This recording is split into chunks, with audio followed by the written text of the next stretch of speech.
मी मॅडमकडे गेलो. Madam madam म्हटलं अरे पण लेखक लागतो. तर मला वाटलं की तोपर्यंत काय 10-12 कागद असतात, त्याच्यावर काही ओळी असतात आणि त्या पाठ करायच्या असतात. म्हटलं मॅडम काय नाही, मी लिहितो. मॅडमने माझ्याकडे पाहिलं, कारण त्यांनी माझे निबंधही वाचलेच होते. त्यांना टेन्शन आलं, काय करणार बाळा तू. म्हटलं मी लिहितो कॉलेजचं नाटक. हे काय बाहेरचा लेखक येणार, त्याचं ते विद्यार्थी लेखक नावाचं बक्षीस पण असतं, मला कळलंय. मॅडम म्हटलं लढो. की जेव्हा आपल्या बोलण्याला आपल्याला व्यक्त होण्यासाठी कुठलं तरी माध्यम मिळतंय असं मला कळलं, त्यावेळी मी पहिला आपल्या तालुक्याचा प्रश्न मांडून मोकळा झालो. का पहिल्या भागात आपण डॉक्टर माधवी वैद्य यांची मुलाखत बघितली. या दुसऱ्या भागात बहुआयामी व्यक्तिमत्व म्हणजे प्रवीणजी तरडे, कॉलेज जीवन ते आजपर्यंतचा प्रवास त्यांनी या मुलाखतीच्या कार्यक्रमात सर्वांसमोर उलगडला. डॉक्टर गणेश राऊत यांनी त्यांची मुलाखत घेतली. लेखक वाचक संवादाचं हे 24वा पुष्प आहे आजचं. म्हणजे बरोबर 2 वर्ष आज पूर्ण झालेली आहेत. आणि हा कार्यक्रम यशस्वी व्हायचं सगळ्यात महत्त्वाचं कारण काही असेल तर महाराष्ट्र टाइम्सनं याच्यामध्ये घेतलेला पुढाकार, श्रीधर लोणी सरांचा पहिल्यापासून या सगळ्या कल्पनेला असलेला पाठिंबा, पुणे पुस्तक महोत्सवाचे श्री राजेश पांडे सर आणि नीलकंठ प्रकाशनचे मारणे, असा सगळा त्रिवेणी संगम घडून आला. आणि त्यामुळे गेले सलग 24 महिने आपण सगळे एकमेकांना भेटत आहोत. मला माझ्या आयुष्यात कधीही कल्पना नव्हती की मी मुलाखत घेऊ शकेन. आणि तरडे सरांविषयी मी काय बोलणार, ज्यांनी महाराष्ट्राला मुळशी पॅटर्न दिला, तर त्यामुळे तेवढं सिर्फ नाम ही काफी आहे असं त्यांच्या बाबतीमध्ये आपल्याला म्हणता येईल. तर हळूहळू सगळ्या गोष्टी जाणून घेणार आहोत आपण. मुळशी पॅटर्न पासून ते धर्मवीर पर्यंत येणार आहोत. मध्येच हंबीरराव अशा एका वळणावरती पण आपण काही काळ विसावणार आहोत. त्यांचा सगळा प्रवास जाणून घेणार आहोत. तर तुमच्याबद्दल तर खूपच उत्सुकता की मुळशी पॅटर्न पाहिल्यानंतर तो पडद्यावरती भव्य दिव्य व्यापून उरणारा जो माणूस आहे, तो सगळ्याची जडणघडण कशी झाली हे जरा तुमच्याकडून ऐकायचं. अरे बापरे, असं जडणघडण वगैरे खूप अवघड शब्द आहे. पण मी मूळचाच मुळशी तालुक्यातला आहे. म्हणजे मुळशी तालुक्यातलं जातेडे नावाचं गाव आहे. मी मूळचा तिथला मुठा आणि जातेडे, म्हणजे ज्या नदीच्या किनारी हे शहर वसलंय ती नदी माझ्या गावात नाही येते, उगम पावते. म्हणून तिला मुठा म्हणतात, कारण तिचा उगम असा मुठी एवढा आहे. म्हणजे एवढ्याच मुठी एवढ्या त्या भागातून ती नदी येते, म्हणून तिचं नाव मुठा, कारण ती मुठी एवढ्या याच्यातून उगम पावते. मी तिथला आहे. तसा जन्म सदाशिव पेठेत झालाय. तो योगायोगाने आई त्यावेळी इकडे होती आणि माझ्या नावावर सदाशिव पेठ लागली. त्यामुळं तसं मी सांगताना असंच सांगतो की जन्म माझा सदाशिव पेठेतला आहे. मग तो थोडंसं वेटेज मिळतं ना पुण्यात. मग मी सांगतो मी मुळशीचा आहे. पण आधी पहिलं हे सांगून घ्यायचं की माझा जन्म सदाशिव पेठेतला आहे, विजय टॉकीच्या शेजारी गोडबोलेंच्या हॉस्पिटलमध्ये, सुतिका सेवा केंद्र. त्यामुळं वजन वाढतं असं. त्यामुळं मूळचाच मुळशीचा आहे. आणि आमच्याकडे शेती हा मूळ व्यवसाय सगळ्या लोकांचाच. तुम्ही जो इंद्रायणी नावाचा तांदूळ खाता किंवा आंबे मोहर, ते आमचं मूळ, ती आमच्या तालुक्याची ओळख. आजही ते दोन्ही तांदूळांचा एक वैशिष्ट्य आहे की त्यांना सुवास असतो, खूप सुंदर वास येतो शिजवल्यानंतर. त्यामुळं तो जो घमघमाट आहे तो रोज संध्याकाळी सकाळी आमच्या अख्ख्या तालुक्यात पसरतोच. त्यामुळे आमच्याकडची माणसं आत्ता ते जरा स्वरूप बदललं. म्हणजे मी नाही का सिनेमाच्या सुरुवातीला असं बोललो होतो मुळशी पॅटर्नच्या की insensitive and brutal approach towards development by politician is a real misery for farmers in India. तसं आमच्या मुळशी तालुक्याच्या वाट्याला ती मिझरी आली. कारण 1992ला जी फायनान्शियल डेव्हलपमेंट झाली, ती डेव्हलपमेंट सगळ्यात पहिली आमच्या तालुक्याच्या बोकांडी बसली. कारण चांदणी चौक जिथून पुणे शहर सुरू होतं, तिथून पलीकडे माझा तालुका सुरू होतो. त्यामुळं तिकडे मुळशी आहे, इकडं पुणे. त्यामुळं डेव्हलपमेंट ज्यावेळी करायची ठरली त्यावेळी पुण्यात काय जागा शिल्लक नव्हत्या. मग जागा शिल्लक कुठे आहेत, तर शेजारच्या तालुक्यात आहेत. त्यामुळं कळत नकळत ती जी बकासूर डेव्हलपमेंट आहे ती आमच्या तालुक्याच्या वाट्याला आली. म्हणून कदाचित जे मुळशी पॅटर्न मधलं चित्र आहे ते आमच्या तालुक्याच्या वाट्याला पहिल्यांदा आलं. जसं गुडगावच्या वाट्याला पहिल्यांदा आलं दिल्लीची डेव्हलपमेंट, सेम त्या पद्धतीचं. म्हणून त्यातनं खरं मुळशी पॅटर्ननी जन्म घेतला. आत्ताचे आपले जे खासदार आहेत मुरली अण्णा मोहोळ, ते आणि मी आमचं शेजारी घर, आमचं बालपण एकत्र, आमच्या जन्मात पण 1 दिवसाचं अंतर आहे. मी 9-11 तो 9-11-74, मी 11-11-74. त्यामुळं तुम्ही जर नीट पाहिलं तर आमच्या तालुक्याचं वैशिष्ट्य काय तर निर्व्यसनीपणा. आमच्या तालुक्यात तुम्हाला व्यसनी माणूस सापडणार नाही. दुसरी गोष्ट कुस्ती, म्हणजे घरटी, म्हणजे तुम्ही कुणीही असा, पुढे जाऊन तुम्ही कॅबिनेट मंत्री व्हा नाहीतर लेखक दिग्दर्शक व्हा, तुम्हाला कुस्ती कंपल्सरी होती 3 वर्ष. कोल्हापूरला जाऊन तसं मी आणि मुरल्यांना आम्ही 3 वर्ष तिकडं होतो तालमीमध्ये. त्यामुळं व्यायाम, उत्तम शरीरयष्टी आणि वारकरी संप्रदाय आणि कुस्तीची परंपरा असलेला प्रगल्भ तालुका म्हणून आमच्या तालुक्याकडं बघितलं जातं. महाराष्ट्र केसरी जी मोठी स्पर्धा असते बघा, ती आम्ही सुरू केली, म्हणजे आमच्या तालुक्यातनं सुरू झाली. मुरली अण्णांच्या काकांनी ती सुरू केली. तर तात्पर्य काय की अशा समृद्ध ग्रामीण भागातनं मी पुण्यात आलो शिक्षणासाठी. माझं MCOM, MBA, LLB सगळं पुण्यात झालं. तुझ्या जशा मॅडम आल्यात मराठीच्या, तशा माझ्या मॅडम समोर बसल्यात. कल्याणी दिवेकर मॅडम आल्यात, शिस्तीच्या खूप भोगत्या होत्या, कारण मूळच्या त्या चितळे, म्हणजे आपले चितळे बंधू. त्यामुळं त्यांनी आम्ही जे काही नाटकात आलो ते आम्हाला नाटकात मॅडमने आणलं. मी काय किंवा उपेंद्र लिमये काय, अतुल पेटे, आम्ही त्यांचे विद्यार्थी. त्यामुळं मराठी आम्ही समृद्ध मराठी त्यांच्याकडनं शिकलो. अनेक वक्तृत्व स्पर्धा जिंकल्या महाविद्यालयीन काळात. 1997ला बहुधा ती मी राष्ट्रीय स्पर्धा जिंकलो दिल्लीतली. मला राष्ट्रपती पुरस्कार होता त्या. मॅडमनीच माझी तयारी करून घेतली होती. कल्याणी जरा उभी राहा की, म्हणजे सगळ्यांना. माझ्या खूप लाडक्या मॅडम होत्या, कल्याणी दिवेकर आणि सुनील पवार सर स्पोर्ट्सचे, आणि नंतर आमचे एक सुनील कुलकर्णी काका म्हणून थिएटर अकॅडमीचे, ते आमचे या क्षेत्रातले गुरु. म्हणजे नाटक, सिनेमा, वक्तृत्व. आणि मी राष्ट्रीय स्वयंसेवक संघाचा स्वयंसेवक अगदी लहानपणापासूनचा, म्हणजे बाल स्वयंसेवक. त्यांचा 3य वर्ष शिक्षित स्वयंसेवक आणि 1.5 वर्ष विस्तारक होतो मी संघाचा, विद्यार्थी विस्तारक म्हणून पूर्ण वेळ काम करायचो. तर विचार, संस्कार, संस्कृती ह्याच्यातच सगळं बालपण, तरुणपण या सगळ्या गोष्टींमध्येच गेलं. आणि मुळशी पॅटर्न करण्याचं कारण हे की जेव्हा आपल्या बोलण्याला, आपल्याला व्यक्त होण्यासाठी कुठलं तरी माध्यम मिळतंय असं मला कळलं, त्यावेळी मी पहिला आपल्या तालुक्याचा प्रश्न मांडून मोकळा झालो. कारण आमच्या तालुक्याचं दुःख, आमच्या तालुक्याच्या वेदना या जगासमोर जाव्यात अशी माझी इच्छा होती. आणि तो चित्रपट इतका चालला, मला जगभर अनेक पुरस्कार पण मिळाले त्याच्यासाठी. भारतातल्या 14 भाषेत डब झालेला एकमेव मराठी सिनेमा. म्हणजे बाकीही झालेत, पण काही 5 भाषेत, काही 7 भाषेत, पण 14 भाषेत रिमेक झालेला मुळशी पॅटर्न आहे. खूप अच्छा, ग्रेट. तुमच्याकडे तर तुम्ही जे मगाशी मुळशी पॅटर्नचं सांगत होता, तुमची जी जडणघडण झाली, माझ्या सुदैवानं मला दिवेकर मॅडम बरोबर काम करायची संधी मिळाली. मसापामध्ये मी काही पुस्तकांचं परीक्षणही लिहायचो, त्या खूप निगुतीने ते सगळं करून घ्यायच्या. मग हे सगळं करत असताना तुम्ही एकांकिका लेखनाकडे कसे वळलात? कारण मी ह्या सगळ्या तुमच्या एकांकिका घेऊन आलो, त्या वाचल्या, तुम्ही अप्रतिम लिहिता, त्याच्याबद्दल मी तुम्हाला विचारणारच आहे. पण हे वळण कसं काय आलं की तुम्ही लिहायला कसे लागलं? तो खरं मी अपघाताने लेखक झालो खरं. मॅडमच साक्षीदार आहे पहिल्या एकांकिकेच्या. मी भारतीय विद्यापीठाचा खरं तर नॅशनल प्लेयर, कबड्डी आणि सॉफ्टबॉल या दोन्हींचा मी नॅशनल प्लेयर आणि स्पोर्ट्समन म्हणूनच कॉलेजमध्ये प्रसिद्ध होतो. त्यामुळं खेळ याच्या पलीकडं काय माहिती नव्हतं. चुकून एकदा ते काहीतरी असे ते ओम बिम नाही का असं ते आवाज येत होते कुठल्या तरी वर्गातून, म्हणून ते पाहायला गेलो की काय नाही का, काय हे काय, हे आपल्याला माहितीच नाही काय चाललंय म्हणून. तर तिथं काही मुलं मुली बसून ते म्हणत होती, तर मी म्हटलं हे काय कॉमेडी चाललंय.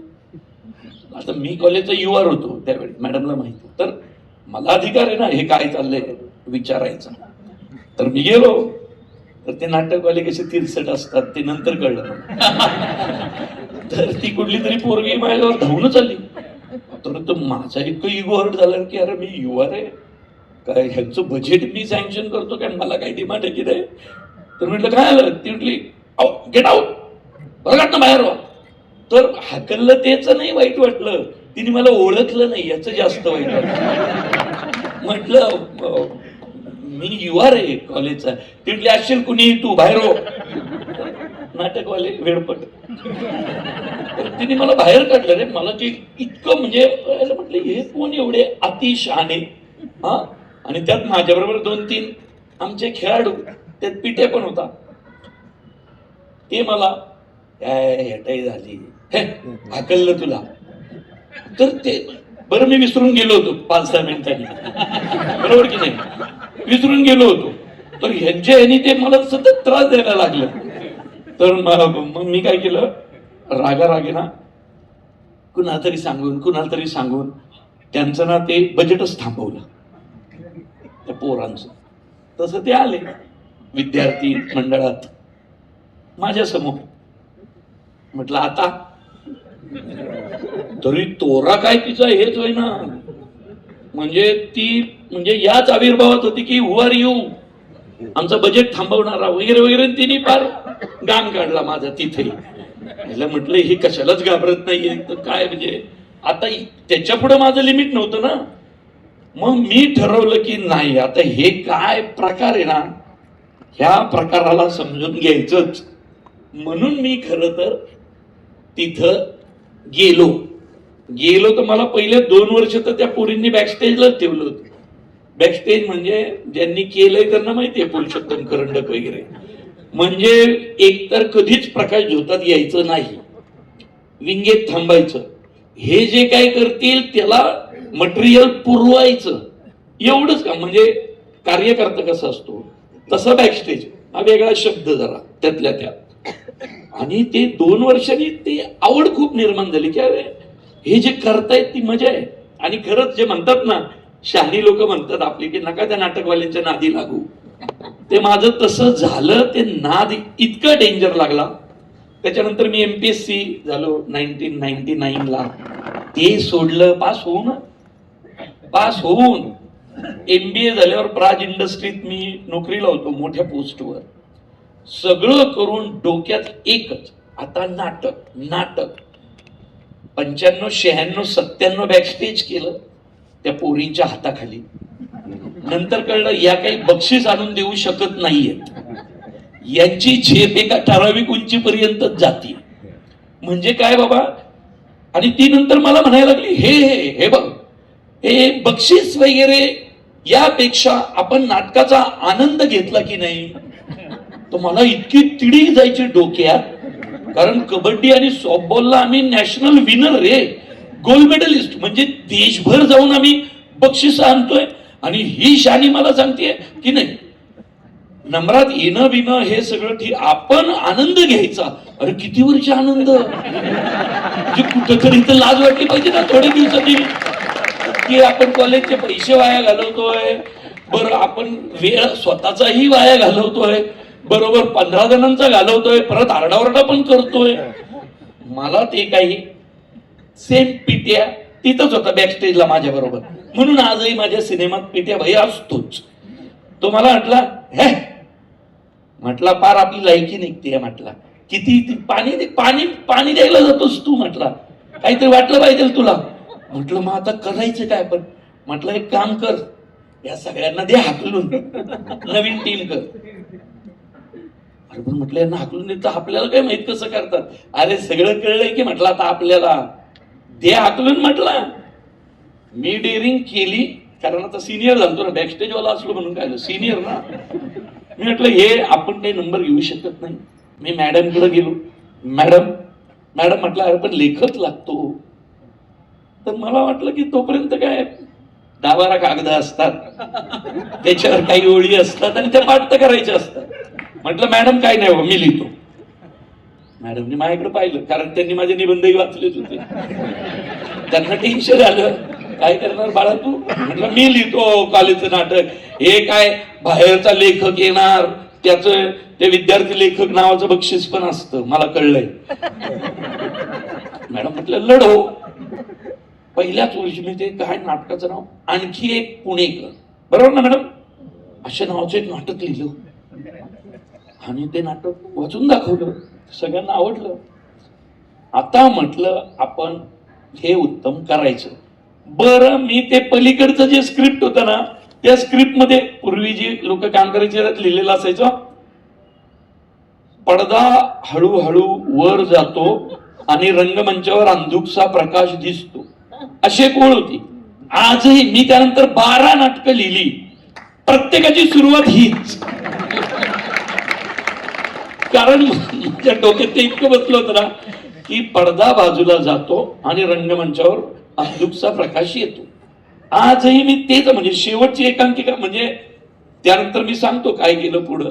आणि मग आता मित्र कोण, आता नाटकात काम कोण करणार, मग मी माझ्या कबड्डीचीच टीम मधली लोक बोलवली, सॉफ्टबॉलचे, ते मला ओळखायचे. बरं, कॉलेजच्या मुली काय आमच्याशी त्या काळात बोलायच्या नाही. बरं, कॉलेजमध्ये मुलीच किती बोटावर मोजणे इतक्या, त्याच्यात पण निम्म्या मुलींना त्यांचे भाऊ किंवा वडील सोडायला यायचे शाळेत, कॉलेजमध्ये पण. म्हणजे अशा परंपरेतले त्या मुली त्या नाटकात कुठल्या काम करणार. म्हणून म्हटलं मुलींचं पात्रच लिहायचं नाही आपण पोरं नाटक असू शकत नाही का. मग मी पोरांचं नाटक लिहिलं, आणखी एक पुणेकर, आणि ते आम्ही आमच्या पद्धतीने बसवलं. मग आत्ताचा आनंद इंगळे बघा ऍक्टर, तो आम्हाला थोडं मदतीला यायचा, कुणाच्या ओळखीचा होता काय माहिती, पण तो यायचा तिथं. आणि त्यांनी थोडं असं करून ते झालं, आणि ते नाटक इतकं सुंदर झालं की ते त्या वर्षीच्या पुरुषोत्तमच्या फायनलला गेलं. आणि बस आमच्यासाठी लढाई जिंकली होती, कारण पुरी एकदाही फायनलला गेल्या नव्हत्या. त्या म्हणजे अलीकडेच यायच्या ना, नवाच्या अलीकडेच. म्हटलं पहिली लढाई तर आपण जिंकलो, आपण पुढे तर गेलो एक पाऊल. आणि 1996 मला सर्वोत्कृष्ट लेखनाचं पारितोषिक आहे पुरुषोत्तम करंडक. आणि त्यावेळी त्या प्रतिभा ताते नावाच्या परीक्षक होत्या, आणि प्रमोद काळे आपले ग्रीप्स थिएटरवाले. तर माझं नाटक ठीकच झालं, पण त्या प्रतिभा दाते असं मला नंतर त्या परीक्षकांच्या भाषणात म्हटले, जे आजही माझ्या इतकं लक्षात आहे की माझ्या प्रत्येक सिनेमात प्रतिभा दाते असतात. उपकारांची परतफेड जागेवर ठेवायचं नाही कुणाचं. तर त्यांनी असं केलं की याचं नाटक साधंच होतं, त्या मुलांचं ठीकठाक होतं, त्यांच्या बरोबरीने अजून 3 जण होते, पण या मुलांच्या लिखाणात आणि सादरीकरणात एक प्रामाणिकपणा दिसत होता. यांना आम्ही पुढे यासाठी पाठवलं की कदाचित यातला कुणीतरी पुढं नाटक सिनेमात येऊ शकेल. म्हणून 96 साली त्या प्रतिभा दातेंनी कदाचित आमची योग्यता नसतानाही एक पाऊल पुढे पाठवलं की यांनी प्रामाणिकपणे सादर केलं. मग मॅडमनी आम्हाला अनेक ठिकाणी परमिशन दिली. कित्येकदा मॅडमच आम्हाला पैसे द्यायच्या. समजा कोल्हापूरला जायचंय तर गाडी करायची आहे, तर कॉलेजचं इतकं बजेट नसायचं, कॉलेजचं बजेट फक्त पुरुषोत्तम करंडकला असायचं. मग मॅडम आम्हाला कित्येकदा त्यांच्याकडून पैसे द्यायच्या आणि आम्ही स्पर्धा करायचो. पण कौतुकाने का होईना किंवा उत्तेजनार्थ बक्षीस या शब्दाचा अर्थ मला त्यावेळी कळला की उत्तेजन द्यायचं एखाद्याला, त्याची असेल कुवत, असेल पात्रता, तर पुढे जाऊन तो करेल. या काहीतरी त्यांची ती उत्तेजन देण्याच्या पद्धतीने मला या क्षेत्रामध्ये उभं केलं. कल्याणी माझी 50 वर्षाची मैत्रीण आहे. काय सांगताय? मग वा वा वा. आणि दिवेकर मॅडम तुम्हाला माहिती आहे, त्या खूप स्ट्रिक्ट आणि अशा एकदम कडक होत्या. तुम्हाला फक्त एकच उपप्रश्न विचारतो, ज्या मुलीने तुम्हाला एवढं सगळं छेडलं, आणि त्यातलं कुणीच नाही आता या थांबा, ती सध्या काय करते? अरे आता कॉलेज लाईफला लय वर्ष झाली रे. काही बसेस चुकतात. नाही म्हणजे मला एवढं आता आठवत नाहीत ना, पण म्हणजे चेहरे आठवत आहेत थोडे थोडे, पण ती अशी लोक आठवायची नाहीत. नाही, कळलं तुम्ही प्रामाणिक विद्यार्थी आहात हे आम्हाला कळलं. तुम्ही आर्टिफिशियल इंटेलिजन्स ही एक अप्रतिम एकांकिका लिहिली आहे. मी ती वाचत होतो. हो, आणि त्याचा शेवट इतका भन्नाट आहे की 17 वर्षापूर्वी तुम्हाला हे आर्टिफिशियल इंटेलिजन्स सुचना आणि आज ते आम्ही सगळं ते बघतोय. तर जरा त्याची गोष्ट आमच्या सगळ्या श्रोत्यांना सांगा. मी जसं म्हटलं की लिखाणाला सुरुवात केली ऍक्सिडेंटली, अपघाताने, पण त्यानंतर मी लिखाणात खूप रमलो. पुरुषोत्तम करंडकमध्ये सगळ्यात जास्त पारितोषिकं मी आणि योगेश सोमण आमच्या दोघांना सेम आहेत विभागून. म्हणजे इतकी बक्षिसं पुरुषोत्तम करंडकमध्ये मला नंतर मिळाली. 99 साली मी पुरुषोत्तम करंडक जिंकला पण त्यावेळी कॉलेज ILS ला होतो. त्यावेळी ILS ला पहिल्या वर्षाला होतो. म्हणजे माझ्याबरोबर केदार सोमण पण आलाय, ॲडव्होकेट. म्हणजे लॉ कॉलेजचे आम्ही सगळे ॲडव्होकेटच नंतर. तर हे सगळं करताना ना 2007-8 साली बरेच इतकी बक्षिसं मिळाली. त्यानंतर नाटकात, त्यामुळं त्यातला इंटरेस्ट संपला. तो नाटक यातनं माझा इंटरेस्ट कमी होत गेला. आता म्हटलं काहीतरी आपण वेगळं किंवा भन्नाट केलं पाहिजे. त्याच दरम्यान मी थोडंसं सिरियल आणि याचंही लिखाण करू लागलो होतो. तेवढ्यात ना माझ्या एका इंजिनिअरिंगचा मित्र होता, विराट मडके म्हणून, जो आता एका त्या केसरी सिनेमाचा हिरो होता बघा. तर तो MIT इंजिनिअरिंगला होता आणि तो एक कसलं तरी पुस्तक वाचत होता. तर मी म्हटलं काय आहे? तर म्हटलं माझ्या एक्झामचं पुस्तक आहे, नवीन नवीन हा सब्जेक्ट लॉन्च झालाय, मी घेतलाय. म्हटलं काय आहे नाव? तर म्हटलं आर्टिफिशियल इंटेलिजन्स. हे सांगतोय मी 2007 सालचं. तर मला ते इतकं इंटरेस्टिंग वाटलं, आर्टिफिशियल इंटेलिजन्स. म्हटलं काय? म्हटलं कृत्रिम बुद्धिमत्ता. म्हटलं कृत्रिम बुद्धिमत्ता म्हणजे? तो म्हटलं नाही अरे ते काय, आता आम्हाला शाळेत असं सांगतायत की असं काहीतरी होणार आहे की मग आपल्याला आपल्या बुद्धिमत्तेची गरज पडणार नाही, सगळी उत्तरं आपल्याला अशी घरबसल्या मिळणार आहेत. तेव्हा मोबाईल पण अँड्रॉइड होते ना, म्हणजे असं काही एवढं मोबाईलमध्ये क्रांती झालेली नव्हती. तर मी म्हटलं म्हणजे? तर अरे मलाच अजून नीट नाही कळलं तर मी तुला किती सांगू. तर म्हटलं हे पुस्तक मला देतो का तू, त्याचं आर्टिफिशियल इंटेलिजन्स? तर म्हटलं घे की. म्हटलं मी देतो तुला वाचून 1-2 दिवसात. तर म्हटलं 1-2 कसला, महिन्याभराने दे. मी काय म्हटलं अभ्यासात पडणार नाहीये त्याच्या एवढ्यात, कारण तो मी विषय ऑप्शनलला सब्जेक्ट आहे म्हणून मी घेतलाय, तो घ्यायचा म्हणून. मी ते आर्टिफिशियल इंटेलिजन्स, मी लॉचा विद्यार्थी म्हणजे MBA LLB, आणि तो इंजिनिअरिंगचं पुस्तक मी वाचतोय. सगळं पुस्तक वाचलं तर मला ना ते खूप इंटरेस्टिंग वाटायला लागलं. अरे हे म्हटलंय भारी आहे काहीतरी, पण इमॅजिन पण करू शकत नाही. म्हणजे आत्ता जे आपलं चाललंय ते तेव्हा मी वाचलं होतं 2007 ला. पण मला ना त्यातली एकच गोष्ट आवडली की माणूस दरवेळी एका अशा ठिकाणी येतो की येस और नो असा त्याला डिसिजन घ्यायचा असतो, आणि त्यावेळी त्याच्या मनात लढा सुरू होतो. एक असतं लॉजिक आणि दुसरं असतं इमोशन.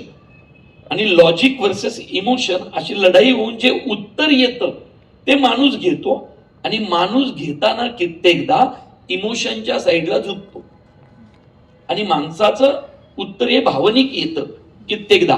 पण जर आपण हा लढा मशीन मध्ये घातला तर मशीन कधीच भावनिक दिशेला झुकणार नाही, ते प्रॅक्टिकल उत्तर. असं मी तेव्हा वाचलं तर हे वाक्य इंटरेस्टिंग वाटलंय. म्हटलं भारी आहे. म्हटलं ह्याच्यावरून असं नाटक बिटक चांगलं होऊ शकतं. आणि पुरुषोत्तम करंडक आलं होतं आणि ते लोक नाटक शोधतच होते. त्यांना म्हटलं, आणि मी 4 वर्षाची गॅप झालती, कारण चिंट्या दिंडोरकर हा माझ्या प्रत्येक नाटकाचा हिरो असायचा. तो पण आलाय आज. त्याला खूप पुरुषोत्तमची सर्वोत्कृष्ट अभिनयाची पारितोषिक आहेत.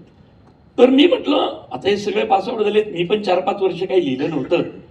सिरियल लिखाणाला नुकतीच सुरुवात केली थी, त्यामुळं ते लिखाण एकदम वेगळंच असतं. तिथं लॉजिक असं काही विषयच नसतो, तिथं सगळंच भावनिक असतं आणि टोकाचं भावनिक असतं. तर मी म्हटलं ह्याच्यावर मी लिहू का तुमच्या पुरुषोत्तमला? तर ते इतके खुश झाले की प्रवीण तरडे आपल्यासाठी एकांकिका लिहिणार. त्यांनी जाहिरात करायला सुरुवात, म्हणजे दबदब आमच्यासाठी तरडे लिहिणार. तर त्यांनी माझ्या पोटात गोळा आला की आपलं नाव एवढं आहे बाहेर, तर आता भारीच लिहिलं पाहिजे. आणि त्यातून मी ही एकांकिका लिहिली. ज्या एकांकिकेने सगळी बक्षिसं जिंकली त्या वर्षीची. वा, क्या बात. आणि मला आनंद असा वाटतोय की ज्या आर्टिफिशियल इंटेलिजन्सचा आत्ता एवढा गवगव आहे, मी 2007 साली ते कोळून प्यायलो होतो. म्हणजे त्याचा काही संबंध पण नाही माझा. म्हणजे मी जर एक्झामला बसलो असतो इंजिनिअरिंगच्या तर या विषयात मी खूप मार्क पाडले असते. इतकं ते नाटक लॉजिक वर्सेस इमोशन, म्हणजे ज्यांनी पाहिलंय, इथं असतील माझ्या मते काही लोक ज्यांनी आर्टिफिशियल इंटेलिजन्स पाहिलंय, थिएटर सुन्न व्हायचं. नाटक संपले तरी लोक खुर्चीत न उठायचे नाही. इतकं अप्रतिम, इतकं म्हणजे लॉजिक वर्सेस इमोशनचा लढा काय असतो ही ती एकांकिका आहे. नंतर या एकांकिकेचे जवळजवळ महाराष्ट्रात आजही प्रयोग होतात. महाराष्ट्रात मिळून 600-700 प्रयोग झाले. इतकी ती एकांकिका झाली. आणि जी अपघातानं एक एकांकिका लिहिली होती मी, आणखी एक पुणेकर, अशा एकूण मी 12 एकांकिका लिहिल्या. 12 एकांकिकांमध्ये मी जवळजवळ 150 करंडक जिंकले, महाराष्ट्रातले सगळे. म्हणजे महाराष्ट्रात असा एकही एकांकिका स्पर्धा नाही जी मी जिंकली नाही, सगळ्या जिंकल्या. क्या बात. आणि त्या एकांकिकांचे मिळून 3500 पेक्षा जास्त आतापर्यंत प्रयोग. वा. मला जेव्हा मारणेंनी यांनी लिहिलेल्या सगळ्या एकांकिका पाठवल्या तेव्हा आर्टिफिशियल इंटेलिजन्स ही एकांकिका मी वाचायला सुरुवात केली आणि तुमचा विश्वास बसणार नाही, शेवटचा शब्द येईपर्यंत मी थांबलोच नाही. मी धक्का शेवटी खूप मोठा धक्का आहे. आजूबाजूचं सगळं जग विसरून गेलो होतो आणि शेवट जेव्हा वाचला असा अंगावरती काटा आला की मी थरवून गेलो. म्हटलं उद्या तुम्हाला काही झालं तरी आर्टिफिशियल इंटेलिजन्स वरती प्रश्न विचारायचा. खूप अप्रतिम लिहिले तुम्ही सगळ्यांनी त्या. ती सवय माझी आजही, माझा सिनेमाही तसा असतो बघा. माझ्या सिनेमाचा शेवट देऊळ बंद, मुळशी पॅटर्न, हंबीरराव, धर्मवीर, मुक्काम पोस्ट ठाणे, ह्याचे शेवट खूप म्हणजे त्रासदायक असतात, धक्का देतात खूप. सेम आता देऊळ बंद पार्ट 2 येतोय 15 मे किंवा जून महिन्यात येईल. त्याचा शेवट तर कुणी इमॅजिनच नाही करू शकायचं. म्हणजे ती या एकांकिकेमुळे मला त्या सवय लागली. आमच्या कॉलेजचे विद्यार्थी इथं आलेत आणि नवे लेखक आलेले आहेत, तर मग आता अगदीच 2-3 मिनिटांमध्ये संक्षिप्त आर्टिफिशियल इंटेलिजन्सची गोष्ट सांगाच की. काही नाही, कॉलेजचे मुलं इंजिनिअरिंगची एक्झामला बसलेली असतात आणि तुम्हाला माहिती आहे की त्यांच्या प्लेसमेंट आधी होतात लास्ट इयरच्या मुलांच्या. आणि एक्झाम ही फक्त एक औपचारिकता असते आणि मग ते पास झाले की धडाधड त्या त्या कंपन्यांमध्ये नोकऱ्यांना त्यांची प्लेसमेंट होती. अशी सगळ्यांची प्लेसमेंट झाली आहे. मुलं एक्झामला बसली आहेत, त्यांचे सगळे पेपर झालेत, सगळे पेपर झालेत आणि शेवटचा पेपर राहिलाय एक. आणि एका श्रीमंत मुलाच्या घरी ते सगळे अभ्यासाला बसलेत आणि त्यांचा शेवटचा पेपर राहिलाय आर्टिफिशियल इंटेलिजन्स. उद्या तो झाला की ते इंजिनियर होणार आणि पास आउट होणार. आणि नेमकं समजा 3 मुले, मी, गणेशजी आणि कोण अजून सुनीलजी, असे 3 मुलं आहेत. तर फोन येतो नेमका, उद्या सकाळी पेपर आहे, रात्रीचे वाजलेत समजा 9 वाजलेत आणि फोन येतो की गणेशजींचे वडील गेले ऍक्सिडेंट मध्ये आणि गाव लांब आहे. आता याला सांगायचं कसं, म्हणजे गणेशला सांगायचं कसं की त्याचे तर वडील गेलेत. पोरांमध्ये डिस्कशन होतं की नाही. आता ही जबाबदारी येते प्रवीणवर. प्रवीण, तुला गणेशला कन्व्हिन्स करायचंय की वडील जरी गेलेले असले तुझे, आणि नेमकं त्याच्या वडिलांनी लोन घेऊन त्याला इंजिनिअरिंगला ऍडमिशन दिलेलं असतं. आदल्या इंटरव्ह्यूत त्यांनी सांगितलेलं असतं माझे वडील माझे आयडॉल आहेत आणि माझ्या वडिलांनी लोन घेतलंय, त्यांचं लोन पहिलं फेडायचंय मला, कारण माझे वडील 4-5 वर्ष ते लोन फेडतायत, झोपत नाहीत नीट, नेमके वडील गेलेत.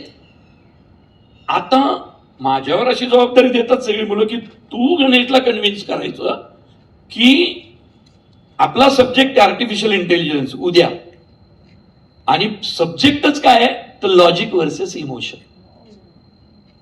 तर प्रॅक्टिकली असं आहे की तुझी प्लेसमेंट खूप मोठ्या कंपनीत झालेली आहे, जरी वडील गेलेले असले तरी उद्या सकाळी पेपर दे, मग अंत्ययात्रेला जा.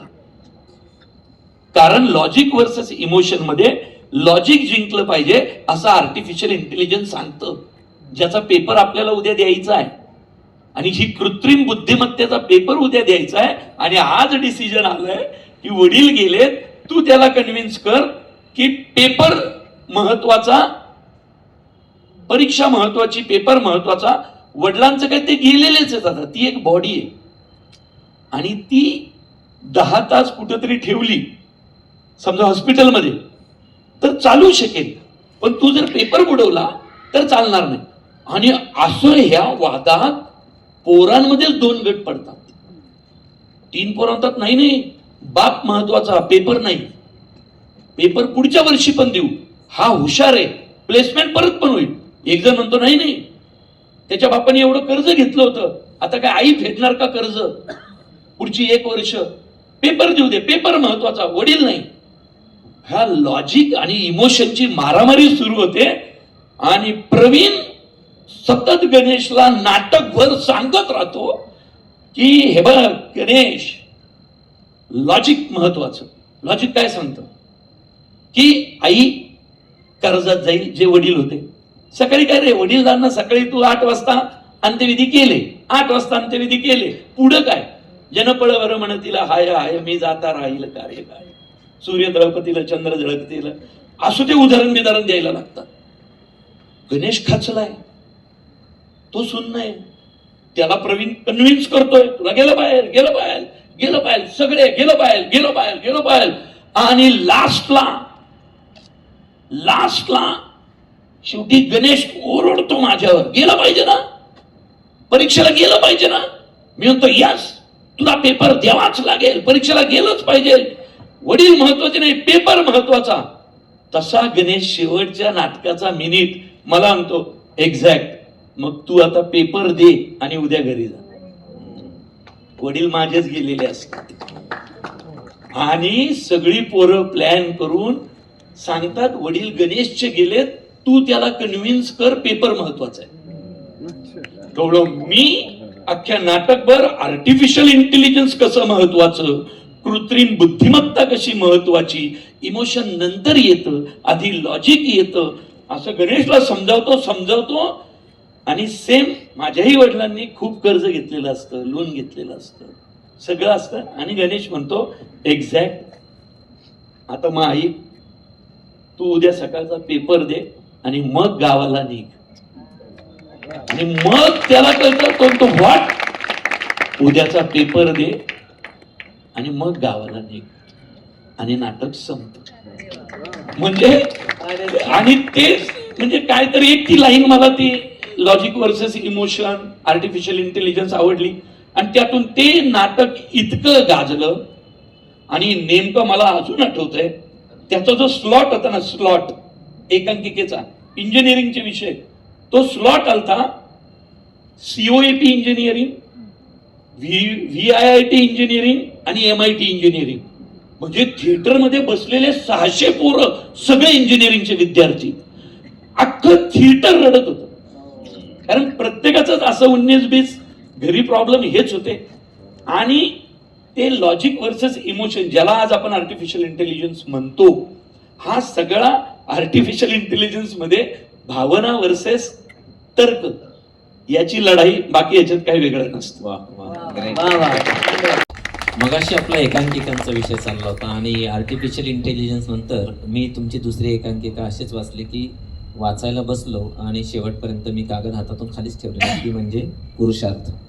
म्हणजे त्याच्यासाठी लष्कराचा अभ्यास आला, तो बुद्धिबळाचा डाव. मला तर रारंगडांग कादंबरीची आठवण झाली बरं का, तुम्ही जे लिहिलंय ते वाचल्यानंतर. तर ते कसं सुचलं? नाही, त्यावेळी ना 99 साली वॉर झालं होतं, कारगिलचं वॉर झालं होतं आणि आपण ते वॉर जिंकलं होतं. त्यामुळं ना वातावरणच देशात तसं पाहिलं तर एक असं देशभक्तीचं होतं. त्यामुळं ना थोडंसं मी ती खरं भारावून जाऊन लिहिली. मी आधी लॉच्या पहिल्या वर्षाला मी सांगितलं की मी इकडं होतो, भारतीय विद्यापीठात होतो, मॅडमचा विद्यार्थी होतो, MBA MCOM पर्यंत सगळं भारतीय पहिलीपासून भारतीय विद्यापीठ. तर एकदम भारतीय विद्यापीठातनं नंतर मी LLB ला आलो, ILS ला. तर ILSचं ॲटमॉस्फिअर एकदमच वेगळं होतं. आणि तिथं ऑलरेडी तिथले ग्रुप होते आधीचे नाटक करणारे. तर मी म्हटलं मला तुमच्यात घ्या. तर ते म्हटले नाही नाही, असं आमची टीम ठरलेली आहे. अरे म्हटलं मी पण बरीच बक्षिसं जिंकलेली आहेत ऑलरेडी, फक्त मी भारतीत होतो आणि तुमचं नाटक तर बरेच वर्षात गेलं पण नाहीये फायनलला नम्रात, तर मला घ्या, मी देईल नंबर तुम्हाला. तर ते म्हटले नाही नाही, टीम फायनल झाली. तर मी गेलो त्या मॅडमकडं, आणि ते ILS खूपच स्ट्रिक्ट कॉलेज आहे. म्हणजे ILS म्हणतात जो तयार होतो ना वकील, इथं बरेच आहेत आमचे वकील ILS वाले. डिसिप्लिन म्हणजे डिसिप्लिन, म्हणजे तिथं थोडंसं इकडचं इकडं वावच नाही. मी गेलो प्राध्यापकांकडे, असं कसं म्हटलं टीम डायरेक्ट फायनल केली, पुरुषोत्तमला तर अजून 1.5 महिने. ते म्हटले कुणी फायनल केली? ते म्हटलं ती मला मुलं म्हटली, ते नवीन आमची टीम फायनल झाली. ते म्हटले ते कोण म्हणणार आहे, कॉलेजने अजून नोटीस काढलीच नाही. आणि तर तो पोरगा काहीतरी ते त्यावेळी ते पॉलिटिक्स मध्ये पण होता, पण त्याला माहिती नव्हतं मी इथलाच आहे आणि तेही मुळशीतला. तर ते मला थोडस डॉमिनेट करायला लागले. ती हॉस्टेलची पोरं होती. आईला म्हटलं यांच्याशी आपण नीट बोलतोय तरी हे यांना काय माहितीच नाही बहुधा आपल्याबद्दल. तर मी म्हटलं अरे असं करू नका, तर सगळ्यांनी आपापलं नाटक लिहा, आपापलं नाटक लिहा, नाटकाचं वाचन करा, ज्याचं चांगलं कॉलेज डिसिजन घेईल. तर तो पोरगा डायरेक्ट म्हणतो, तो आता पॉलिटिशियन म्हणजे पॉलिटिशियनच आहे आता मोठा, लातूरचा आहे, लातूरच्या तिकडे. तर तो म्हटला जे म्हटला टीम झालेली आहे फायनल, काय करायचंय ते कर. झालं म्हटलं आता हे आता आलं का हातगाईवर. मग मी पिट्याला फोन केला. अरे पिट्या इकडं नव्हता, पिट्या भारतीलाच होता लास्ट इयरला तिकडं. अरे म्हटलं इकडं बघणार राव, नाटक करू देत नाही. म्हटलं कोण? अरे म्हटलं इथं कुठली तरी पोर आहेत ती हॉस्टेलची, आणि ते त्यांचं त्यांनी ग्रुप केलाय आणि ती सगळी ती लातूर बितूरची पोर आहेत. झालं. दुसऱ्या दिवशी म्हणजे नाटकासाठी तुम्हाला वाटतं फक्त लिहिणं हेच क्रिएटिव्हिटी आहे, असं काही नाही, वेगळेही गमती कराव्या लागतात. मला दुसऱ्या दिवशी पिटिया त्यांना म्हटलं काय भानगड हे असलं कसलं? म्हटलं हा, म्हटलं हॉस्टेलला राहायचंय ना, म्हटलं इथं नाटक बिटक म्हटलं राहिलं लहान, म्हटलं नाटक 3 महिने येतं अजून, तुला उद्या हॉस्टेलमध्ये नाही. असं तिथं तंडातंडी भांडणं. शेवटी प्राचार्यांपर्यंत गेलं प्रकरण. त्या डायरेक्ट म्हटल्या 1 मिनिट, आपापली नाटकं उद्या घेऊन या, उद्या माझ्यासमोर. आपण म्हटलं मॅडम वेळ अजून त्या ह्याला, तुम्ही असं म्हणा ना की 15 दिवसांनी घेऊन या. काही नाही, उद्या घेऊन या. आता त्यांचं नाटक तयार होतं, उद्या घेऊन या, सकाळी वाचन होईल, ज्याचं नाटक भारी तो सिलेक्ट घेतला. ती पोरं म्हटली हो उद्या वाचन करू. मी आलो घरी. आईला म्हटलं इतकी वर्ष काम करून परत स्ट्रगल आहेच, तेच बसलो लिहायला. आणि ते मी म्हटलं तसं बॉर्डर सिनेमा नुकताच रिलीज झाला आणि असं देशभक्तीपर वातावरण, सगळीकडे जल्लोष. आणि मला असं गमतीने तो सब्जेक्ट, खरं तर आता म्हणजे याच्यावर मोठी फिल्म येते, म्हणजे कदाचित बॉलिवूडमध्ये हिंदीतलं जे डेब्यू असेल माझं ते याचा सिनेमा. खूप मोठी फिल्म करतोय म्हणजे ते डिक्लेअर होईलच. तर म्हटलं काय करायचं. तर आमचे योगेश थत्ते शिक्षक आलेले तिथं. त्या संघाच्या एका कार्यक्रमात नेमका आदल्या दिवशी मी एक वाक्य ऐकलं होतं. आमचे ते विजय जोशी म्हणून शिक्षक होते त्यांचं, की ज्याचा स्वतःच्या पुरुषार्थावर ताबा नाही तो पुरुष नाही. असं ते एक वाक्य मी ऐकलं होतं. ते टिपिकल एकदम, ते वाक्य मला आवडलं होतं. सेम लिहायला बसलो आणि ते वाक्य इम्प्रेस करत होतं सतत. एका बाजूला जसं आर्टिफिशियल इंटेलिजन्स, बसलो लिहायला. आणि मी साधारण सांगतो, हे जे किंवा आजवर महाराष्ट्रात गाजलेली एकांकिका, हायस्ट बक्षीस घेतलेली एकांकिका आहे ती. आज 27 वर्ष झाली ती लिहून. मी 1.5 का पावणे 2 तासात लिहिली, कारण सब्जेक्ट डोक्यात होता धडधड. आणि सेम ह्याचा एंड पण खूप डेंजर आहे. म्हणजे आर्टिफिशियल इंटेलिजन्सचा कसा तुमच्या अंगावर काटा आला, त्याच्या 10 पट अजून पुढचा काटा. आणि ही आर्टिफिशियलच्या आधी 10 वर्ष लिहिली होती. आर्टिफिशियल 2008 ला, ही 1999 ला लिहिली. सकाळी वाचन इथं ILSच्या याच्यात टिपिकल मॅडम येऊन बसल्या हॉल नंबर 5 मध्ये. असा मोठा हॉल आहे आमचा, सगळी पोरं बसली. मी म्हटलं मॅडम असं नाही, हे सिनियर आहेत, यांना पहिला मान. आणि माझा मेंदू इतका शार्प होता, म्हटलं ह्यांचं काय असेल तसं आपलं बदलायचं. आणि 3 जण वाचणार होते, म्हणजे त्याचे 40 मिनिट, ह्याचे 40 मिनिट, 80 मिनिट लय झाले मला. मी अजून नवीन लिहिलं असतं अजून एखादं. म्हटलं वाचा. त्यांनी पहिलं वाचलं तर मी मनातच म्हटलं पहिल्या 2 पानात येतो गे आपलं नाटक यांना उडवणार. मग मी थोडेसे चेंजेस तिथल्या तिथं केले. परत तेव्हा म्हणजे आज ज्यांनी पुरुषार्थ एकांकिका पाहिली आहे आणि जो आत्ता शेवट येतो नव्हता आधी, इतका भारी शेवट नव्हता, तो तिथं सुचला कारण त्यांच्यापेक्षा भारी करायचं होतं काहीतरी. तर दुसरी जी वाचली तो अभिजित मोने म्हणून का अजून कोणतरी होता आणि विशाखा सानी, अशा दोघांना ती जरा भारी निघलं. अरे म्हटलं हे जरा फाईट देते आपल्याला. परत त्यांचं चालू असताना हा जो एंड येतो तिथं सुचलं मला. म्हणजे त्यांचं संपत आल्यावर ह्या एंड पेक्षा भारी, अरे देवा दे ना बुद्धी दे ना, असं म्हणजे अभ्यासासाठी एवढा कधी झटलो नव्हतो. आणि काहीतरी झालं आणि सांगताना माझ्या डोक्यात आलं पण नेमकं त्यांचं संपलं तोपर्यंत. आणि बाई लगेच म्हटलं, एक तर त्यांना घाई झालती, चला या तुम्ही, माझं तर नाव पण माहित नव्हतं त्यांना, या तुम्ही. मी गेलो पण मला काहीतरी सुचत होता, एंड काहीतरी सुचत होता आणि मी हे वाचायला घेतलं. सर सर सर सर वाचत गेलो.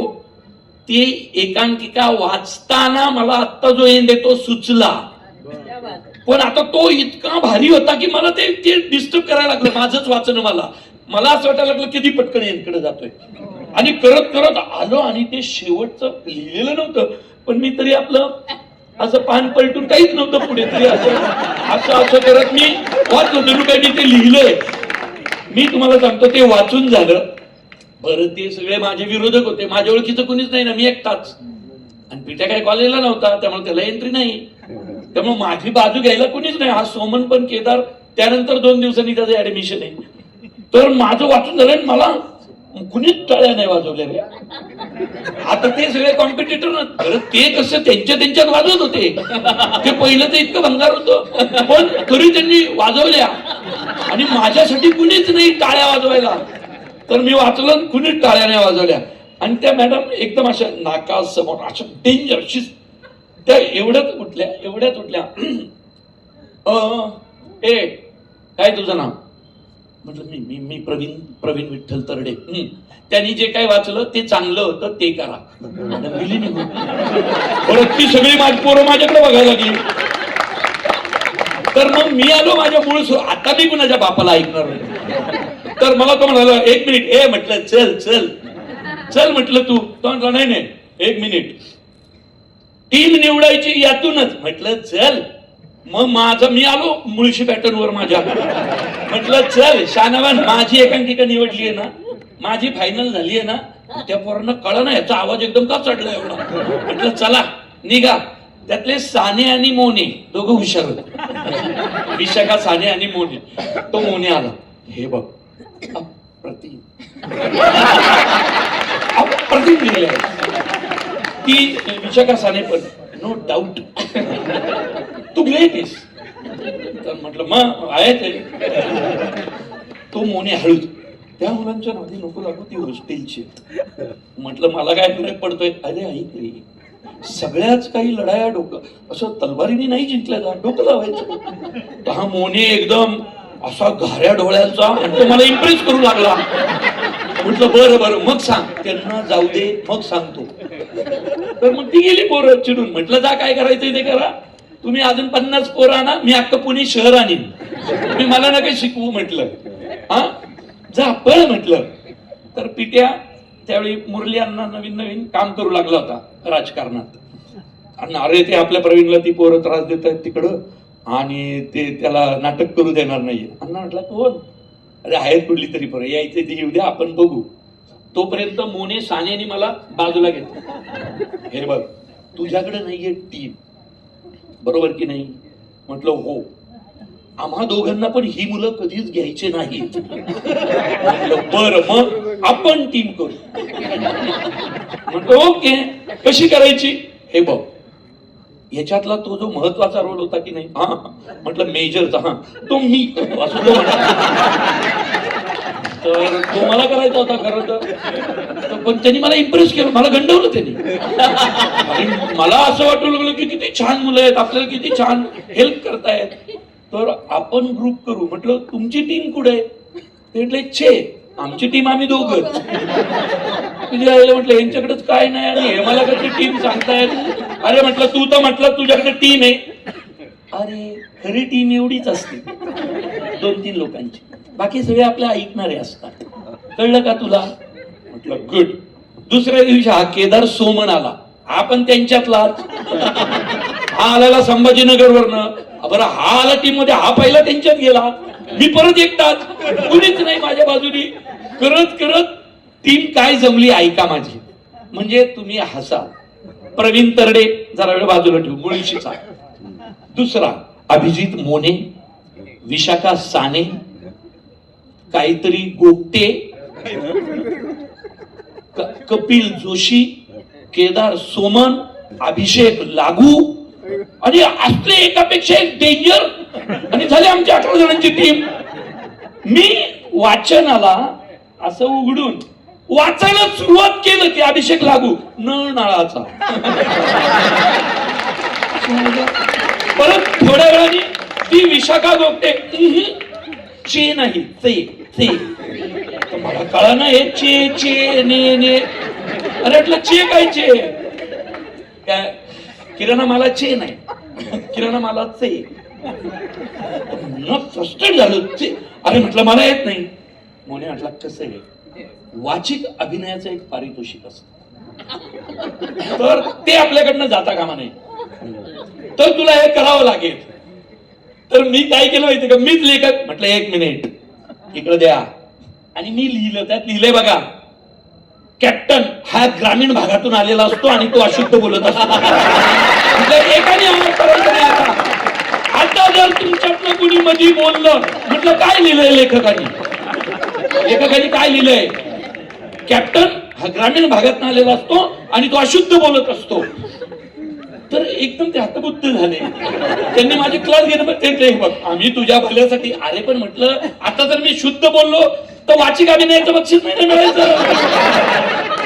ग्रामीण भागातला माणूस शुद्ध कसं काय बोलला, गडबड होईल. आणि मी एकदम कम्फर्ट झालो त्यांच्या. मग हा सोमन तेव्हा जो माझा दोस्त झालाय, तर सगळ्यांना माहितीये, राजेशजींना पण माहितीये, मी आणि सोमन आज 26 वर्ष झालं आम्ही रोज एकत्र असतो. तो मी पिट्या एकत्र असतो म्हणजे असतोच. तर हे नाटक झालं आणि विश्वास ठेवा 1999 सालचं सर्वोत्कृष्ट पुरुषोत्तम करंडकचं प्रथम पारितोषिक विजेतं नाटक आहे पुरुषार्थ. आणि सगळ्यात महत्वाचं ऐका, मला त्या वर्षीचं सर्वोत्कृष्ट वाचिक अभिनय. अरे बाप, सगळ्या पेपरला बातम्या सगळीकडं. आणि मला अजून आठवतंय, राजीव जोशी नावाचे परीक्षक होते आणि विक्रम मराठे. ते राजीव जोशी काय म्हटले होते का, या मुलांनी जिंकलं कुठं माहितीये का, म्हणजे तो पुणे शहरातला असूनही अशुद्ध बोलत होता. म्हणजे त्यांना वाटलं मी तयारी करू अशुद्ध बोलायची. मी त्यांना वाटलं सदाची पेठेतला जन्म आहे याचा, म्हणजे लोक बहुधा जन्मतःच स्वच्छ बोलतात. तर मी मी मी मी काही नाही बोललो. मी खूप तयारी केली म्हटलं. बरं मी आता जसं बोलतोय किंवा प्रवीण तरडे जसा आहे तसाच त्याच्यात सादर केला. आणि त्या अभिजित मोनेला पण अभिनयाचं द्वितीय मिळालं. अभिजित मोनेला नाटकाला पहिलं मिळालं आणि खूप बक्षिसं मिळाली त्या वर्षीची. तर पुरुषार्थचा हा इतिहास आहे. त्यानंतर या एकांकिकेवरून मला ओळखलं जाऊ लागलं पुण्यामध्ये की पुरुषार्थवाला प्रवीण तरडे, पुरुषार्थवाला. मग मला थिएटर अकॅडमीत बोलवलं प्रसाद पुरंदर यांनी. तिथं मला सुनील कुलकर्णी काका भेटले, ज्यांना मी गुरु मानतो माझे, किंवा सयाजी शिंदेचे पण गुरु ते. तर त्यांनी मग मला पुढचं देहबोली, वाचिक, कायिक, अभिनय म्हणजे काय, उच्चारण म्हणजे काय, शब्दफेक, स्पीड, स्पीच, व्हॉल्यूमचं गणित काय, हे सगळं मी तिथं शिकलो थिएटर अकॅडमीत. त्यामुळं या एकांकिकेचे खूप उपकार आहेत की तिला खूप बक्षिसं मिळाली. नंतर मी आणि पिट्यानी एकत्र मिळून ह्याचे प्रयोग केले. मी आणि केदार सोमननी मिळून ह्याचे प्रयोग केले, पण कॅप्टन मीच करायचो. आणि नंतर मग याच एकांकिकेचा मी 2006 साली एका नवख्या मुलाला घेऊन प्रयोग केला. कारण त्याच्या आईने मला बोलवलं होतं, आमच्या मुलाला नाटक सिनेमा इंडस्ट्रीत जायचंय, तर तुमचं खूप नाव ऐकलंय, तर तुम्ही आमच्या मुलाला शिकवाल का. म्हटलं शिकवतो तुमच्या मुलाला. म्हणून मी त्याला ऍक्टिंग शिकवायला त्यांच्या घरी जायचो आणि मग मी त्यांना शब्द दिला की मी जर कधी सिनेमा काढला तर मी तुमच्या मुलाला हिरो करेल हा माझ्या सिनेमाचा. तो मुलगा म्हणजे कश्मीर महाजनी.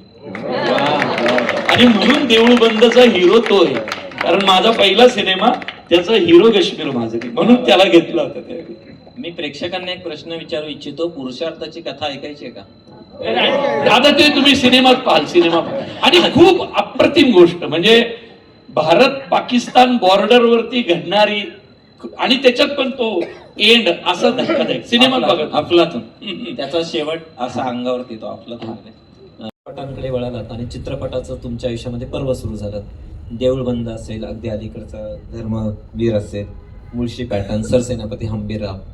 तर ऐतिहासिक सिनेमा तयार करणं ही खूप महत्वाची जबाबदारी असते. तर तुम्ही एकदमच देऊळ बंद हा एक वेगळा भाग, हंबीरराव हा एक वेगळा भाग आणि पुन्हा धर्मवीर हा एक वेगळा भाग. तर चित्रपटांच्या क्षेत्रात कसं काय तुमचं पदार्पण? नाही, मी एकांकिकेनंतर सिरियल लिहिल्या बऱ्याच, म्हणजे कुंकू, पिंजरा, दुर्वा या सगळ्या त्या अग्निहोत्राचे शेवटचे काही एपिसोड आहे.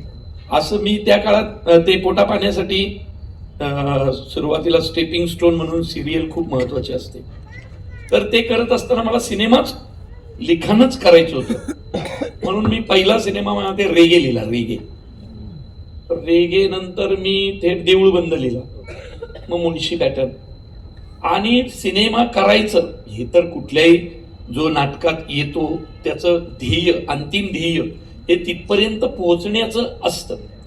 कित्येक जण असतात की नाही वा मी फक्त नाटकच करत राहणार, पण माझं ध्येय सिनेमा हे होतच पहिल्यापासूनच. त्यामुळं सिनेमा करायचं या दृष्टीनेच प्रत्येक पाऊल टाकत गेलो होतो. त्याची पहिली संधी रेगेच्या निमित्तानं लिखाणाची मिळाली.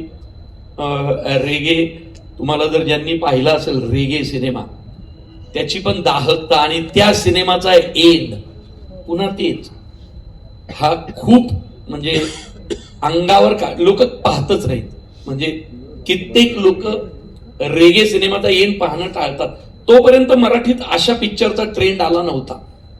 रेगेने जरा एक पुढचं पाऊल टाकलं, मुळशी पॅटर्नने अजून त्याच्या पुढचं पाऊल टाकलं. दोन्ही सत्य घटना, दोन्ही रिअल स्टोऱ्या, दोन्हींच्या मधली दाहकता पण तीच होती. पण सिनेमामध्ये मी रमलो का माहितीये का, त्यात सिरियल इतका पैसा नव्हता तेव्हा. खरं तर सिरियल मध्ये पैसे उलट जास्त मिळतात, म्हणजे रोज मिळतात ना. आणि त्यावेळी 2-3 एपिसोड लिहायचो, त्यामुळे रोज असे भरपूर पैसे मिळायचे. तसं सिनेमात अजूनही कमी पैसा आहे. आता आम्ही जास्त घेतो सिनेमा करताना, पण त्यावेळी नव्हता एवढा पैसा. तरी त्यातून जास्तीत जास्त आपण व्यवसाय पोटापाण्याचं सांभाळून दाहकतेकडे कसं जाता येईल याचा प्रयत्न मी मुळशी. देऊळ बंद हा माझ्यासाठी सोपा सिनेमा होता, कारण मला स्वामी समर्थ, अध्यात्म हा माझा विषयच होता. त्यामुळं तो मला लिहिताना काय असं जड नाही गेलं. पण मुळशी पॅटर्न माझ्याच तालुक्याची गोष्ट पहिल्यांदाच जगाला सांगायची, तिथं मला खूप त्रास झाला. सगळ्यांना माहिती आहे तो सिनेमा रिलीज करतानाही त्रास झाला, खूप अडचणी आल्या, अडचणीतून आल्या. पण सिनेमाने जो आनंद दिला रिलीज झाल्यानंतर, तो आनंद म्हणजे कदाचित कित्येकदा सरसेनापती हंबीरराव तर मुळशी पॅटर्न पेक्षा जास्त चालला. आणि हंबीरराव पेक्षा धर्मवीर म्हणजे दिघे साहेबांवरचा पिक्चर अजून जास्त 40-42 कोटी त्यांनी व्यवसाय केला. पण सिनेमांच्या सगळ्या प्रोसेसमध्ये धर्मवीरचं स्थान मोठं आहे. म्हणजे ते राजकारणात किंवा सामाजिक हे म्हणून अवघड होता तो सिनेमा लिहिणं, कारण सिनेमा रिलीज झाला आणि 10-15 दिवसात गव्हर्नमेंट आघाडी सरकार बदलून वेगळं सरकार आलं आणि नेमके शिंदे साहेब त्यात मुख्य सूत्रधार होते. त्यामुळे जणू काही माझ्या अंगावर मीडिया आणि लोक अशी आली की मी हा पिक्चर लिहिला म्हणून सरकार पडलं, म्हणून एकनाथ शिंदे आले आणि सगळं माझ्यावरच टाकलं. म्हणजे समोरच्या, मी नाव नाही घेत, पण समोरच्या त्या पक्षातल्या कित्येक मोठमोठ्या नेत्यांनी डायरेक्ट धमक्या दिल्या मीडिया समोर. नाही लेखक दावणीला बांधून त्यांनी हे केलं. बरं आम्हाला काय माहिती या राजकारण्यांच्या डोक्यात काय कुणी सांगू शकेल का कधी. म्हणजे फडणवीस साहेबांबरोबर 2 महिने राहो एखाद्याने, आणि त्यांनी म्हणजे 2 महिने आता पांडे साहेब हे खूप वर्ष राहिले, कदाचित त्यांना माहित असेल, पण हे त्यांच्या पुढचे आहेत. फडणवीस साहेबांबरोबर राहावं 2 महिने आणि सांगावं की त्यांच्या मनात हे चाललं होतं. तर मी तर बिचारा मराठी फिल्म इंडस्ट्रीतला एक लेखक रे, तो धर्मवीर मुक्काम पोस्ट ठाणे सिनेमा लिहिला आम्ही दिघे साहेब. त्या दिघे साहेबाच्या अनुषंगाने एकनाथ शिंदे हे एक महत्वाचा भाग आहे ठाण्याच्या जीवनात, आणि त्यांचे जे काही शिष्य होते आनंद दिघेंचे, त्यातला एका मोठ्या पदापर्यंत पोहोचलेला, म्हणजे नगर विकास मंत्री होते ते, इथपर्यंत पोहोचलेला तो एक माणूस महत्वाचा कार्यकर्ता. त्यामुळे अनुषंगाने त्यांचं चित्रण त्यात आलं. नाही या सिनेमानेच बळ दिलं. मला थोडं आतून बरं पण वाटायचं थोडं की आपल्या सिनेमामुळे एवढं घडलं, तर मराठी सिनेमामुळे जर क्रांती यायला लागली तर काय सांगायचं, आमची पेमेंट वाढतील, सगळ्यात महत्वाचं पहिलं काय निंद्या, बरोबर ना. तर तात्पर्य काय की सिनेमा किंवा कुठल्याही क्षेत्राची आवड ही आपण गरज म्हणून सुरुवातीला करतो. जर तुम्ही आर्थिक दृष्ट्या दुर्बल घटकात असाल तर आपला हेतू हा असतो की मला त्यातून 4 पैसे मिळतील, माझा उदरनिर्वाह होईल, माझ्या खोलीचं भाडं जाईल, माझ्या मेसचं भाडं, मेसला होतो तेव्हा तर मेसचं भाडं जाईल, हा मुख्य हेतू म्हणून काम घ्यायचं. परंतु मुळशी पॅटर्न लिहिताना ते नव्हतं. मुळशी पॅटर्न लिहिताना 1 रुपया नाही मिळाला तरी चालेल, हा सिनेमा कुणीतरी फक्त प्रोड्यूस करा. त्यामुळे आता एक नगरसेवक आहेत बीजेपीचे बघा, किरण दगडे पाटील. तर किरण दगडे पाटील या माणसाला माझी गोष्ट कळली, भल्या भल्या फिल्मवाल्यांना नाही कळली. आणि एक दिवस तो माझ्याबरोबर जिम मध्ये व्यायाम करायचा, म्हणून त्याला बोलता बोलता मी बोललो. तो म्हटला काय तरडे लय दुःखी त्याच्या स्टाईलने. तर आमचा किरण दगडे आपला साधा भोळा माणूस. मी म्हटलं काय म्हणजे काय, ते अहो माझा सिनेमा आहे ना. हा हा हा सिनेमा सिनेमा. म्हटलं काय तुम्हाला कळलं काय यातलं?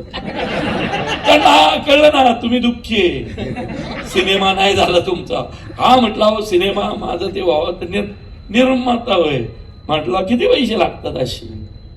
म्हटलं काय मी घाबरत सांगतात लागतील 2.5-3 कोटी लागतील. म्हटलं 7 वर्षापूर्वी.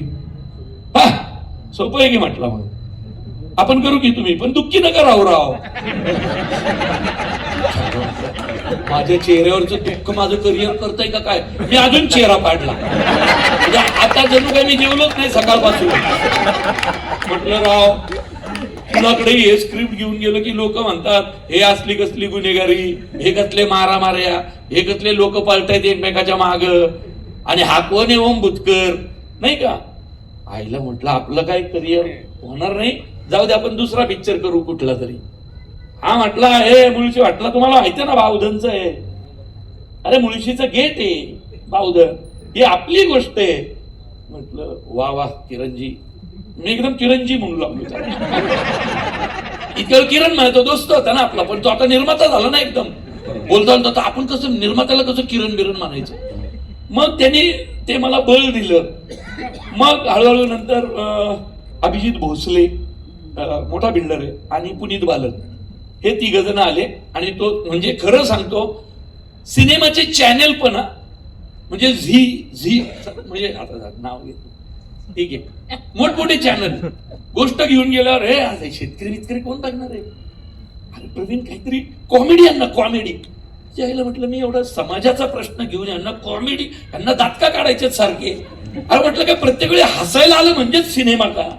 अरे नाही रे, आपल्या लोकांना कॉमेडी आवडते. तर मला ना त्यांच्या कॉमेडीचा एक तर राग येऊ लागला, म्हणून ती लोक मला आजही आवडत नाही. तर मी म्हटलं अहो चालेल हो, लोकांना आपण काहीतरी वेगळं दिलं तर बघतील, पण आपण देऊन तर बघू ना. नाही रे, मराठी सिनेमात मारामारीने हे पचनीच पडणार नाही. हे बघ, मराठी सिनेमा म्हणजे पुणे, आणि पुण्यातलं पण सिटी प्राईड कोथरूड. तू त्याच्या अनुषंगाने जायला म्हटलं हा स्ट्रगल अजून तोच आहे पुरुषोत्तम पासूनचा. अरे म्हटलं असं काही नाही, मी पण राहतो म्हटलं कोथरूडला सिटी प्राईड शेजारी, मला आवडतात असले पिक्चर. तुझ्या एकट्याच्या तिकिटावर काही नसतं, खूप लोक आली पाहिजे. आणि मी शेवटी मला यांनी पैसे लावल्यावर पण अशी धाकधूक, कुणी विकत घेईना सिनेमा. माझी गोष्टच कुठे ऐकलंच. अरे म्हटलं बघा तरी, आणि तो मुळशी पॅटर्न शेवटी अनिल थडानी म्हणजे रवीना टंडन नटी तिचे मिस्टर म्हणजे ज्यांनी बाहुबली वगैरे सिनेमे रिलीज केले ते. म्हटलं हा लय मोठा माणूस आहे, कुणीतरी मला त्यांचा पत्ता दिला. मी गेलो घाबरत की मी बनवलंय. ते म्हटलं दाखवा. आम्ही बघणार आणि ठरवणार. मी लावला मुळशी पॅटर्न. आपला हिरो एक तर ओम भूतकर, त्यावेळी त्याला कुणी ओळखाना. ते म्हटले ये हीरो आहे. म्हटलं हा देखो ना सर, ऍक्टिंग बहुत डेंजर करताय, अब आगे देखो. माझं एकच 15-20 मिनिटांनी ते उठले. 20-25 मिनिट हा ना इंटरव्हलला माझ्या डोक्यात कोयता बसतो तो हा, आणि नान्याबाई मरतो. आरा खतरनाक गाण्यानंतर तर ते एकदम उठले. चायला म्हटलं क्या हुआ सर? अरे नहीं ये बहुत बढ़िया पिक्चर है, ले ली मैंने ले ली. अरे म्हटलं एवढं सहज का सांगतोय? म्हटलं सर आप सच बोल रहे? अरे सच क्या, ये सुपर डुपर हिट फिल्म है, ये सुपर डुपर. और एक बात बताऊं क्या, ये फिल्म ये हिंदी वाले भी लेके राइट बचा के रखना तेरे पास. तर मला काय कळेना रे, आपला पिक्चर जातोय या आनंदात मी राइट बचा के रखना, ये फिल्म ये सुपर डुपर हिट जाएगी. म्हटलं सर नक्की जाईल ना हो. आमच्या मराठीतले सगळे चॅनल म्हटलेत का त्यांना कॉमेडी पिक्चर हवाय आणि ते हे असलं. अरे पागल है क्या, ये सुपर हिट स्टोरी है, मैं करेगा. अभी मेरी एक पिक्चर अभी थोड़ी कंप्लीट हुई है, वो करेंगे. म्हणजे कुठली? दंगल. अच्छा म्हटलं वो ये क्या है? ये आमिर खान की फिल्म मैं कर रहा हूं ना, तो पहले वो करेंगे, वो भी बहुत हिट जाने वाली, उसके बाद 13 ये करेंगे. आणि त्या माणसाने लक्षात ठेवून मला बोलवलं. म्हणजे आपलीच मराठी लोक, त्यांना मुळशी पॅटर्नचं महत्व नाही कळलं, पण थडानी नावाच्या माणसाला कळलं. तो म्हटला ये फिल्म ये हार्ड फिल्म है, ये ट्रेन बदलते. आणि मला अजून आठवतंय ज्यांनी मुळशी पॅटर्न रिलीज झाल्यानंतर थिएटरला जाऊन पाहिला असेल, बरेचशी लोक घाबरली तो पिक्चर पाहिला, पण ज्यांनी रिलीज झाल्या पाहिला, म्हणजे पहिल्यांदा असं झालं पुण्यात की सकाळी 6 वाजताचा शो ओपन करावा लागला. पहाटे 5 वाजल्यापासून रांगा. आणि मुळशी पॅटर्ननी म्हणजे सगळेच म्हणजे रेकॉर्ड म्हणजे पैशाचे पण आणि बक्षीस तर म्हणजे नो डाऊट. त्यामुळं आपल्याकडे जी परंपरा आहे ना की आधी घाबरतात एखादं डेअरिंग करायला, म्हणून मग मी प्रत्येक पिक्चर त्याच्यानंतर वेगळा केला. डेअरिंग केली, धर्मवीर त्यातली डेअरिंग होती, ती झाली सक्सेसफुल. नंतर मी थांब, मला याचं कौतुक करू देत. आता सिंगापूरला होते आणि प्रवीणनी तिथे हंबीरराव दाखवला होता आणि तो हंबीरराव सिंगापूरच्या सगळ्या ऑडिटोरियमनी त्या दिवशी आलेल्या सिनेमासाठी आलेल्या इतका डोक्यावर घेतला होता. आणि शिवाजी महाराजांच्या आरोळ्यांनी आणि हर हर महादेवनी काय लोक उल्लसित झाली होती. अप्रतिम फिल्म. आणि तेव्हा मला तुझं एवढं कौतुक वाटलं होतं की वा रे वा. त्याच्यासाठी पण खूप शरीर यष्टीन वगैरे गरज होती, म्हणून मी आदरणीय किरण ठाकूर सर आणि पांडे सरांना अशी विनंती करतो की त्यांनी कृपया मला ना त्यांचे एक आभार मानू द्या. नाही पांडे सर, तुम्ही आणि अभिजित थिटे, महाराष्ट्र टाइम्स. काय मी राजेशजींना, आता माझे मित्र आहेत सोडा, पण मी राजेशजींना नेहमी एक वाक्य बोलतो त्यांच्याबद्दल, काळकर सरांनी पण ऐकलं असेल की पुणे शहराची नाडी कळलेला माणूस म्हणजे राजेश पांडे. लक्षात ठेवा, या शहरातल्या लोकांची नाडी कुणाला कळली असेल तर तुम्हाला कळली आहे, कारण त्याशिवाय पुणे पुस्तक महोत्सव या शहरात तुम्ही करूच शकला नसता. आपल्या पुणेकरांना ज्यांना माहित नाही त्यांना सांगतो, 9 दिवस पुणे पुस्तक महोत्सव असतो, पुस्तकांची विक्री होते. अंदाजे चला 9 दिवसात किती पुस्तकं विकली गेली असतील याचा काही अंदाज आहे? या वर्षी 9 दिवसात 50 कोटी रुपयांची पुस्तकं विकली गेली. आणि याचं सगळं श्रेय चाकणे सर, राजेश पांडे सरांची टीम, काळकर सर, तुमची टीम खूप मोठी आहे, त्यामुळे तुमचं अभिनंदन. आणि हा उपक्रम त्यातलंच पुढचं पाऊल आहे. अरे लेखक वाचक संवाद, राजेशजी म्हणजे हे आधी का नाही सुचलं कुठल्या पुणेकराला? म्हणजे आमचे सुनील महाजन पूर्वी, आमच्या निकिता मग हे खूप कार्यक्रम करायचे असे. राजेशजी तुम्ही जी नाडी धरून चाललाय त्याबद्दल तुम्हाला हॅट्स ऑफ. एक पुणेकर म्हणून, सदाशिव पेठेतला जन्म आहे माझा, मी सांगितलंय, हा भाषेवर जाऊ नका माझ्या, ओके. त्यामुळं तुमचे मी अभिनंदन करतो, आभार मानतो की तुम्ही या शहराला त्याची जुनी ओळख पुन्हा नव्यानं करून दिली. वा, क्या बात आहे. अभिजित मित्रा, धन्यवाद. महाराष्ट्र टाइम्स आणि तू माझ्या पिक्चरचा नट पण आहे. धर्मवीर सिनेमामध्ये शंभूराजे देसाईंचं जे कॅरेक्टर केलं ते म्हणजे महाराष्ट्र टाइम्सचे अभिजित थिटे. आता पुण्याची नस ओळखण्याचा मुद्दा आला होता, तर महाराष्ट्र टाइम्सनं पुण्यात आलेल्या पुण्याची नस ओळखली आणि हेरिटेज वॉक कार्यक्रम सुरू केला.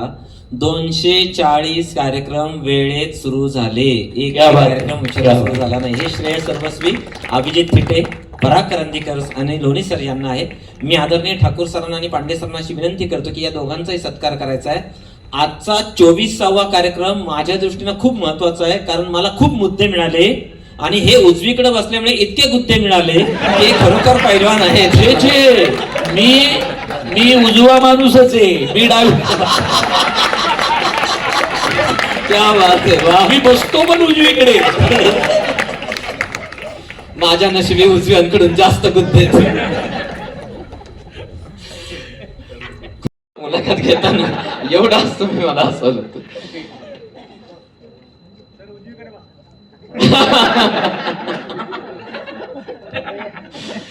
अभिजित ये. तथ्य शिक्षक आहे ना, सुनील पांडे पण आले, मिंद्या पण आलाय. मिलिंद कुलकर्णी, पराग काळकर हा, सर. मिंद्या नाही, मिलिंद. Kalkar sir please. म्हणजे आता सगळ्यात महाराष्ट्रातला आघाडीचा निवेदन. काळकर सर. हा, एक काळकर. सुनीलजी नमस्कार.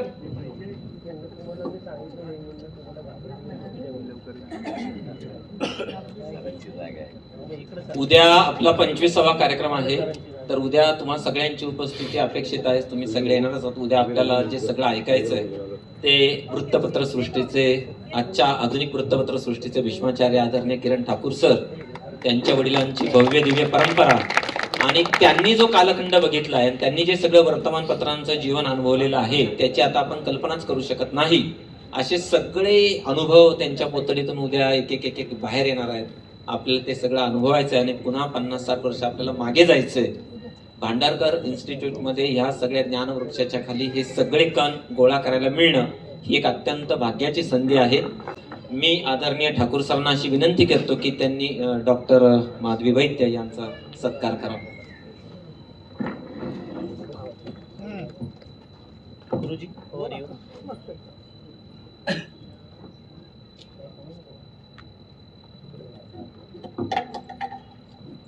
आणि तुम्ही जेवढ्या एकांकिका ऐकल्या त्यातल्या 2च तुम्हाला कळल्या, पण माझ्या त्यावेळच्या सगळ्या 12 एकांकिकेंचं मुकुल मारणे हे पुस्तक करणार आहेत आणि येत्या काही दिवसात राजेशजी, चंद्रकांत दादा यांच्या हस्ते त्या पुस्तकाचं हे होईल. तर तुम्हाला सगळ्या माझ्या एकांकिका एकाच पुस्तकात पाहायला मिळतील. फक्त मारणे वेळेत करा. हो हो. पांडे सर, लोहगावकर समोर या. मी आदरणीय पांडे सरांना अशी विनंती करतो की त्यांनी तरडे सरांचा सत्कार करावा. राजेश पांडे.